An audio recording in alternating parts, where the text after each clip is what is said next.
Hi, good morning everyone.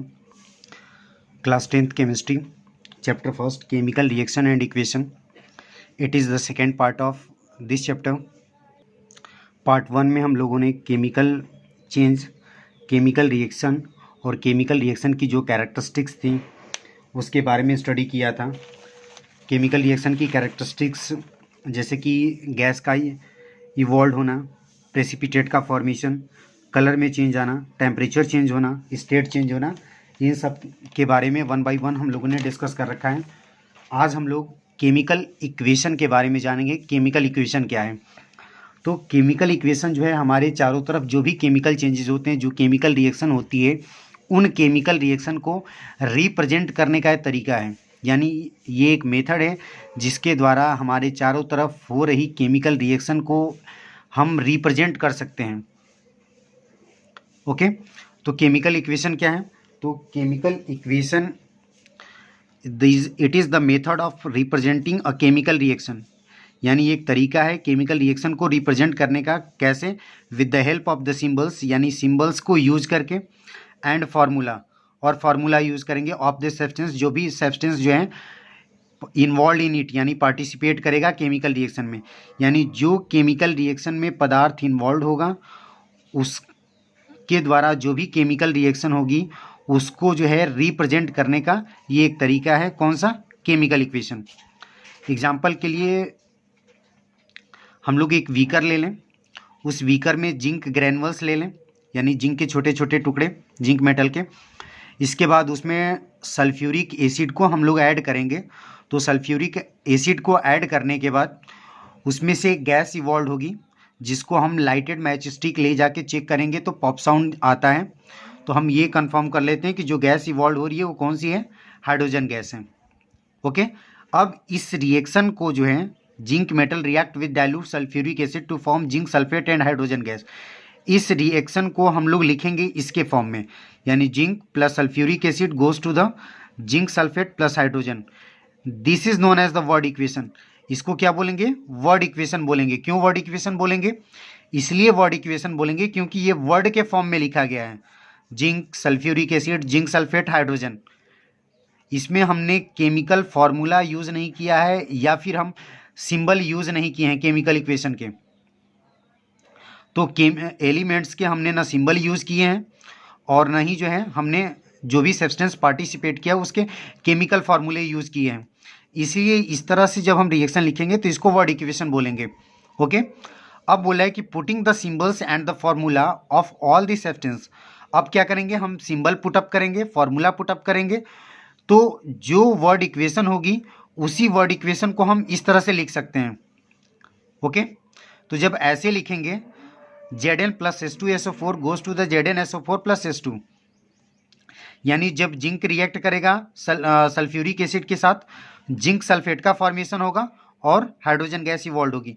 ये जो है हमारा, ये क्या कहलाएगा? रिएक्टेंट कहलाएगा। और ये हमारा जो होगा ये क्या कहलाएगा? प्रोडक्ट कहलाएगा। ये जो रिप्रेजेंट करने का तरीका है इस केमिकल रिएक्शन को, इसी को क्या बोलते हैं? Chemical equation. यानी केमिकल इक्वेशन क्या है? तो केमिकल इक्वेशन जो है हम बोल सकते हैं क्या है? It is the method of representing a chemical reaction.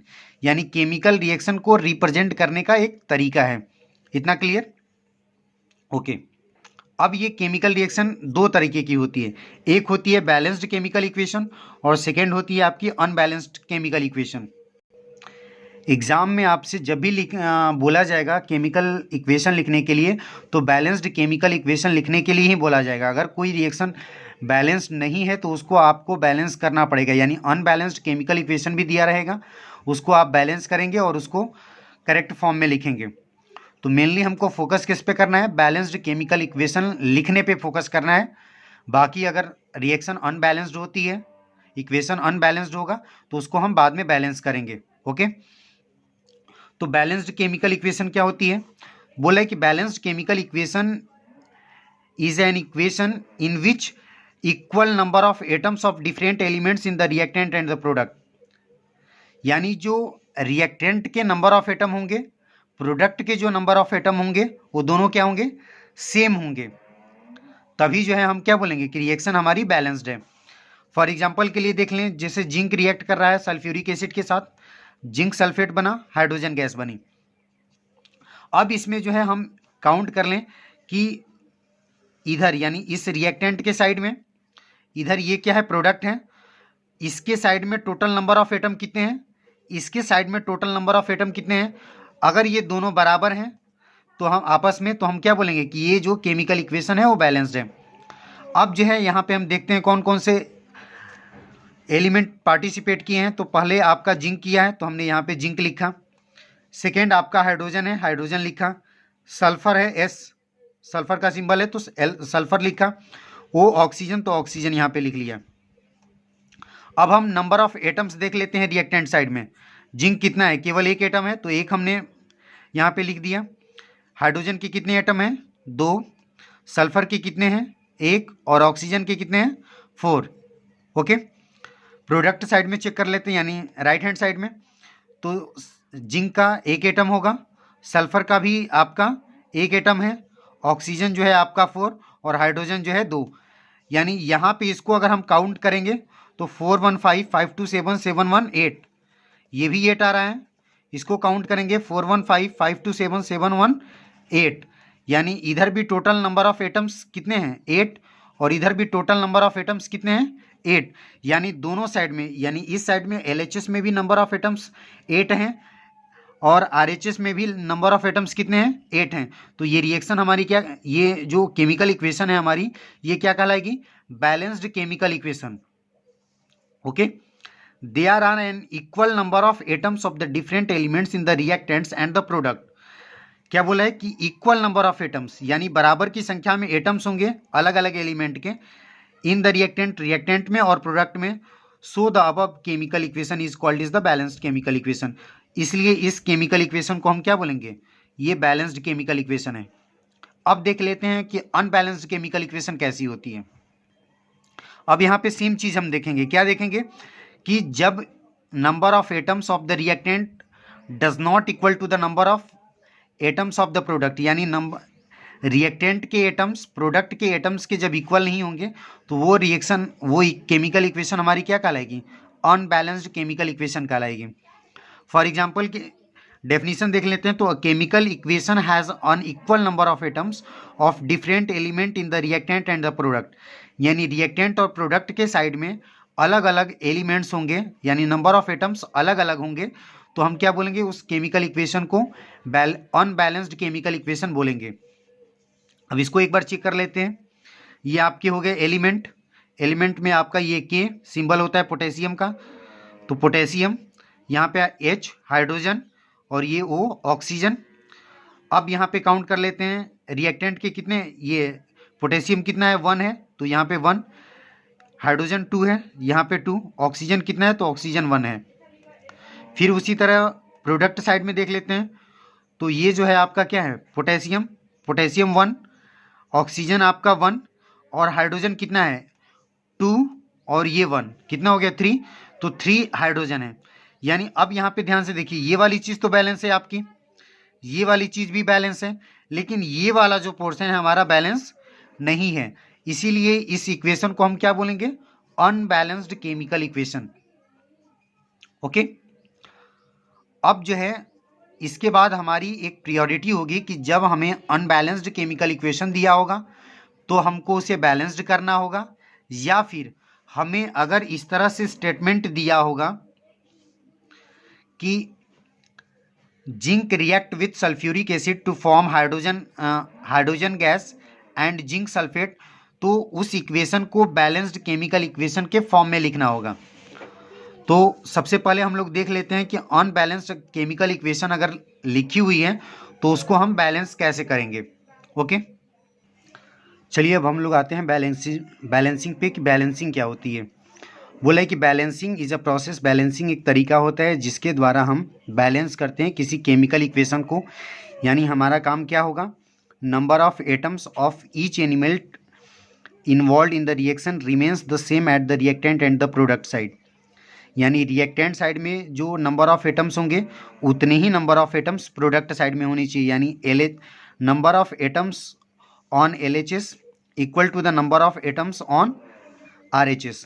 Okay, तो एक छोटा सा एग्जांपल हम लोग ले लेते हैं कि जब आयरन वाटर के साथ रिएक्ट करेगा तो ये बनाएगा Fe3O4 प्लस H2। अब इसको हम लोग बैलेंस करते हैं। ओके, तो ये हमारी जो है आपकी रिएक्शन हो गई। क्या?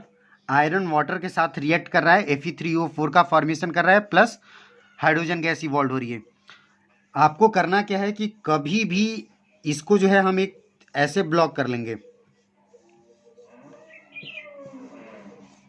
ओके, आपको कभी भी जो है इसके नीचे, इसके बगल में, इसके नीचे कहीं कुछ नहीं लिखना है।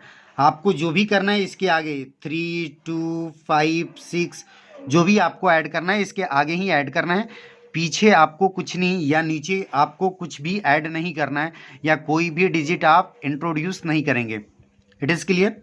अब यहाँ पे जैसे इसको हमने क्या कर लिया, हमने इसको बॉक्स में बंद कर दिया।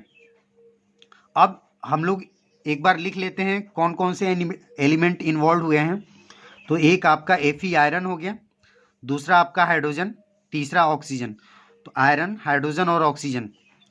Number of atoms of reactant, reactant के एटम्स कितने हैं? तो ये आपका आयरन 1 है, हाइड्रोजन 2 है, ऑक्सीजन 1 है। इधर जो है आपका आयरन 3, ऑक्सीजन 4 और हाइड्रोजन 2। ये जो है अब इतना क्लियर हो गया कि ये रिएक्शन जो है वो क्या है, अनबैलेंस्ड है। क्या है? अनबैलेंस्ड।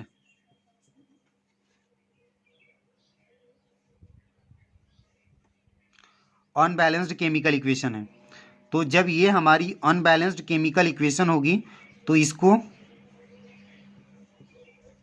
बैलेंस्ड करना होगा। इसको बैलेंस करने के लिए हम करते क्या हैं कि सबसे पहले इसमें देखते हैं कि नंबर ऑफ एटम सबसे ज़्यादा हैं कहाँ पे, दोनों साइड में। तो इधर और इधर में सबसे ज़्यादा नंबर ऑफ एटम्स कहाँ हैं? यहाँ 4 है। अब यानी 4 जो है किसका है? ऑक्सीजन का।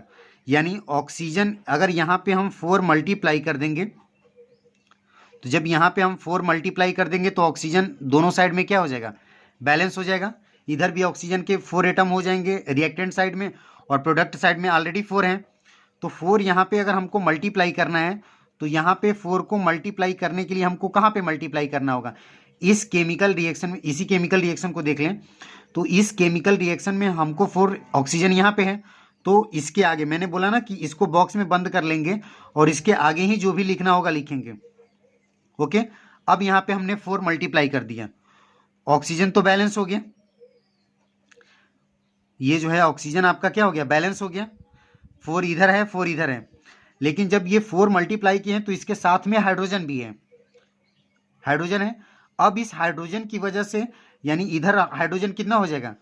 4 इसमें भी मल्टीप्लाई होगा, यानी हाइड्रोजन इधर कितना हो गया? 8। जब हाइड्रोजन इधर 8 हो गया और इधर हाइड्रोजन कितना है?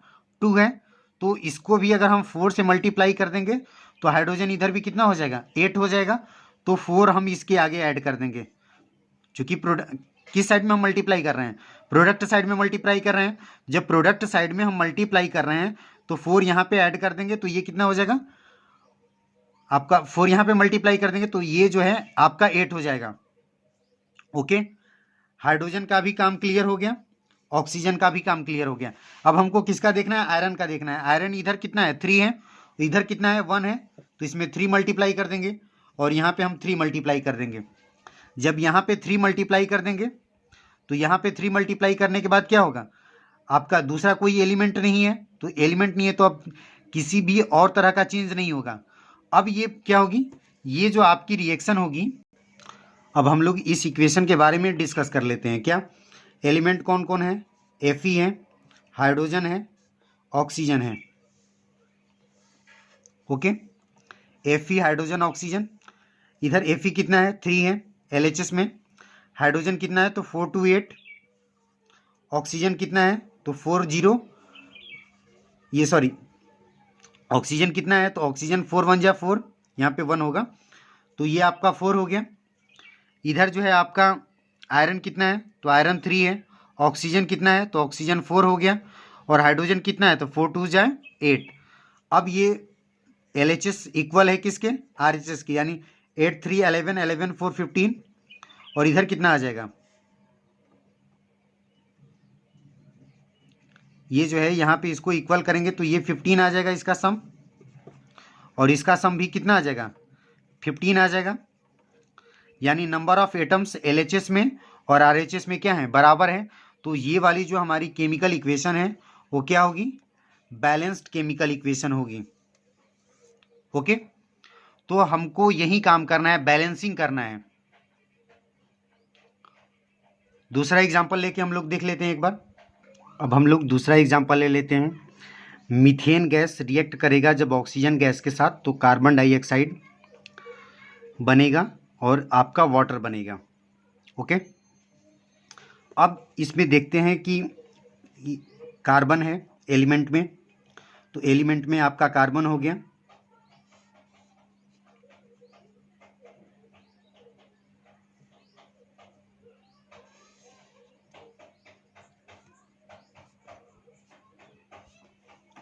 एलिमेंट में आपका क्या हो गया, कार्बन। दूसरा क्या है, हाइड्रोजन, हाइड्रोजन फिर ऑक्सीजन, तो ऑक्सीजन हो गया। इधर एलिमेंट में क्या है, कार्बन, ऑक्सीजन, हाइड्रोजन।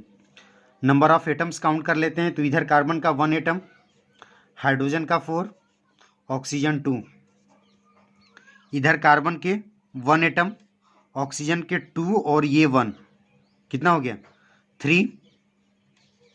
हाइड्रोजन कितना है 2। अब ये केमिकल इक्वेशन जो ये लिखी गई है ये क्या है, अनबैलेंस्ड है। क्या है, अनबैलेंस्ड।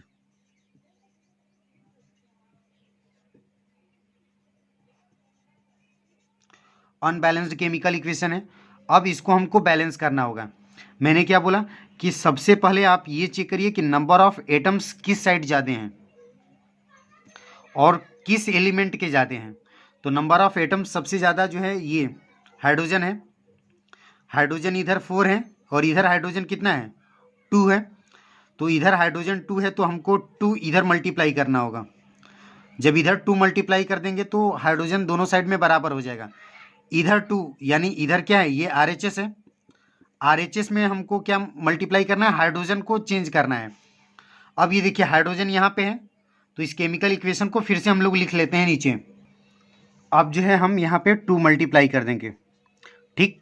जब यहाँ पे 2 हमने मल्टीप्लाई किया तो इसके साथ कौन चेंज हो गया, हाइड्रोजन तो बैलेंस हो गया 4। अब इसके साथ ऑक्सीजन आपका चेंज हो गया, ऑक्सीजन कितना चेंज हुआ है, इधर 2 और ज़्यादा हो गया है, यानी टोटल नंबर ऑफ ऑक्सीजन कितने हो गए हैं आपके, टोटल नंबर ऑफ ऑक्सीजन 5। इधर आपका ये 2 ऐड कर दिया तो इधर 4 हो गया, यानी एक ऑक्सीजन इधर बढ़ गया है आपका, और इधर क्या हुआ उतना ही है, तो इसमें हम 2 मल्टीप्लाई कर देंगे, यानी 2 यहाँ पे मल्टीप्लाई कर देंगे तो ये हो जाएगा आपका 4 और ये भी हो गया आपका 4, ठीक।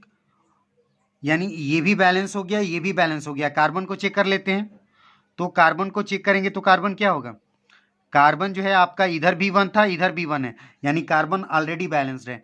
तो हमारा जो बैलेंस ये वाली जो इक्वेशन होगी वो क्या होगी, बैलेंस्ड केमिकल इक्वेशन होगी, यानी CH4 + 2O2 goes to the CO2 + 2H2O। फिर से एक बार देख लेते हैं, हमारी जो केमिकल इक्वेशन है वो ये है, अनबैलेंस्ड है, जो CH4 + O2 goes to the CO2 + H2O, ये अनबैलेंस्ड केमिकल इक्वेशन है। एलिमेंट हमने लिखा carbon, hydrogen, oxygen. Number of atoms of the reactant, number of atoms of the product, ये आपका LHS हो गया, और इधर RHS। कार्बन की कितने एटम हैं, तो 1 है, हाइड्रोजन आपका 4, ऑक्सीजन आपका 2। ओके, इधर कार्बन के 1 एटम, ऑक्सीजन जो है आपका 2 1 3 और हाइड्रोजन जो है आपका 2। सबसे पहले हमको किसको बैलेंस करना है, तो इसमें हम लोगों ने ये देखा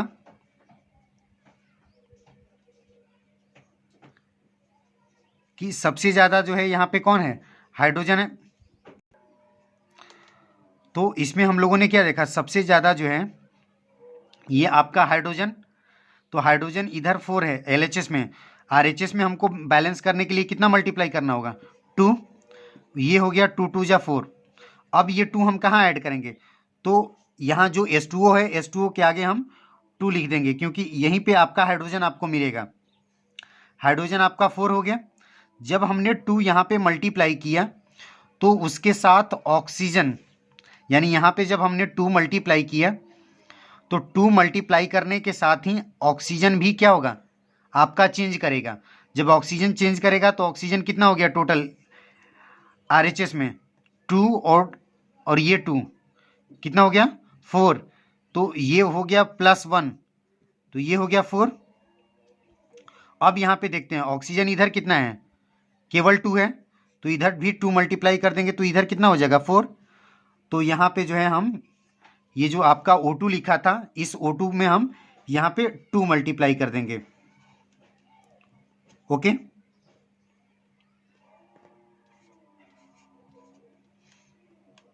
हमने जब यहाँ पे 2 मल्टीप्लाई कर दिया तो ये आपका हो गया, ऑक्सीजन भी बैलेंस हो गया, यानी कार्बन बैलेंस हो गया, हाइड्रोजन बैलेंस हो गया। अब इधर भी 4 है, इधर भी 4 है, इधर भी 4 है, इधर भी 4 है। कार्बन को बैलेंस करना है तो कार्बन इधर भी 1 है और इधर भी 1 है, यानी कार्बन ऑलरेडी बैलेंस्ड है। तो ये हमारी क्या हो जाएगी अनबैलेंस्ड केमिकल इक्वेशन का बैलेंस्ड केमिकल इक्वेशन। इसको हम क्या बोलेंगे बैलेंस्ड केमिकल इक्वेशन।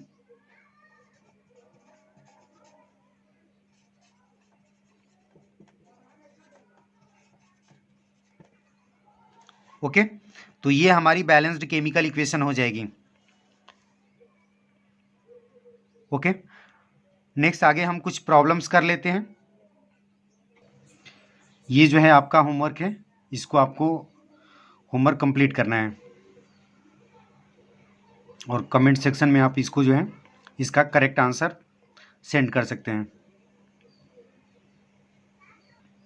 एग्ज़ाम में जो है आपके क्वेश्चन कुछ इस तरह से भी आ सकते हैं, जैसे बोलेगा कि right the balanced chemical equation for the following reaction, यानी इस रिएक्शन के लिए आपको क्या करना है बैलेंस्ड केमिकल इक्वेशन लिखना है।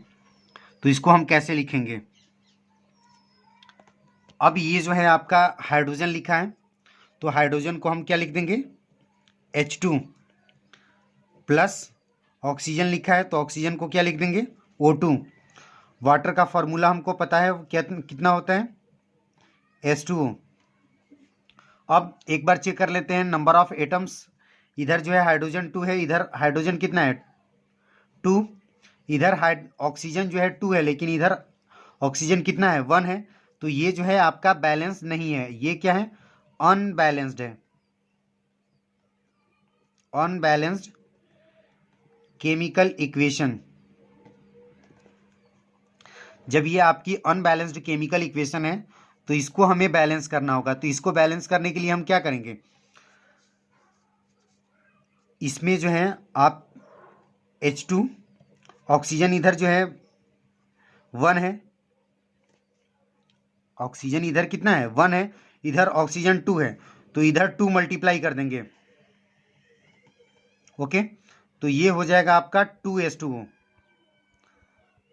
तो जब 2 मल्टीप्लाई किए तो ऑक्सीजन इधर कितना है O2, यानी ऑक्सीजन जो है आपका इधर भी 2 है और ये 2 और ये 1 मल्टीप्लाई होकर 2 हो जाएगा। तो ऑक्सीजन इधर भी 2 इधर भी 2, लेकिन इसमें जब हमने 2 मल्टीप्लाई किया तो इस 2 मल्टीप्लाई करने की वजह से हाइड्रोजन के नंबर ऑफ एटम्स चेंज कर गए। तो इधर भी हम क्या करेंगे 2 मल्टीप्लाई कर देंगे, तो इधर भी 2 2 जा 4, हाइड्रोजन इधर 4 है और इधर भी हाइड्रोजन कितना है 4 है, इधर ऑक्सीजन कितना है ऑक्सीजन इधर 2 है और इधर भी ऑक्सीजन 2 है। तो ये आपकी हो जाएगी क्या बैलेंस्ड केमिकल इक्वेशन।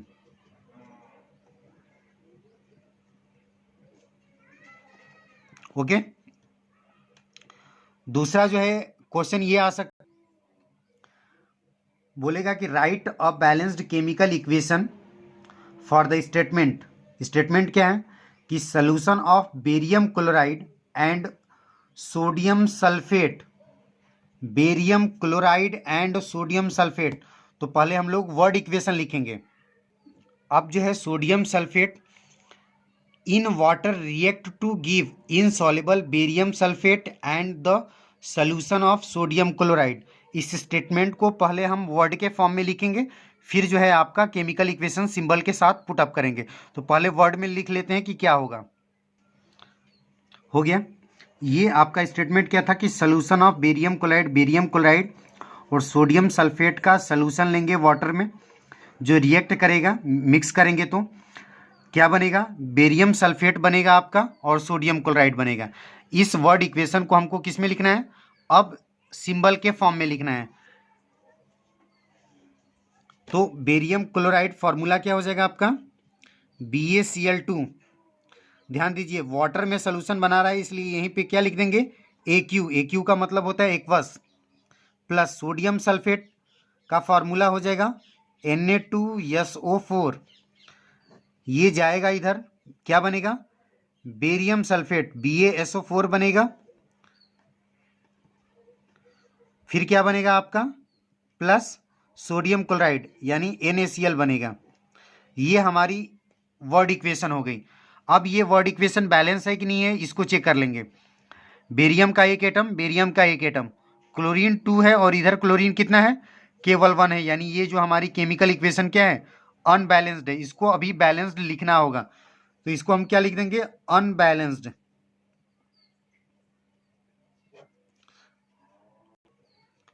ओके, तो हमने बोला ना कि यहाँ पे क्लोरीन एटम आपका 2 है, यहाँ पे क्लोरीन एटम क्या है, 1 है, तो 2 हम इधर ही मल्टीप्लाई करेंगे, तो यानी यहाँ पे हमने 2 मल्टीप्लाई कर दिया।